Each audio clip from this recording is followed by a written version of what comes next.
ఆరుగురికి ఒకే డేర్. ఎవరైతే ఈ గ్లాస్లో ఉన్న వాటర్ నవదీప్ గారి ముఖం మీద వేసి కొడతారో వాళ్ళు ఈ డేర్ గెలిచేస్తారు. గొడవ పడడం చాలా మంది చేస్తారు. గొడవ పడ్డానికి రాలేదు, రీజన్ ఉంటే గొడవ పడతాం. మన యజమాని అంటే మన పెద్ద జడ్జి, మనకు దేవుడు. దేవుడు అంటున్నారు కదా, శివుడి మీద నీళ్లు పోస్తున్నాను అనుకుని పోసేయండి. నేను కంటెస్టెంట్ అయి ఉంటే నేను చేసేవాడిని. ఎందుకంటే అందరూ వద్దంటున్నారు కాబట్టి. రోడ్ లెస్ ట్రావెల్డ్ అనేది చాలా ఇంపార్టెంట్.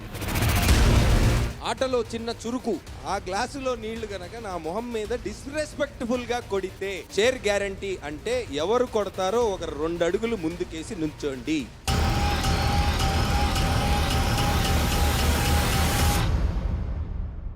మనీష్ వచ్చాడు.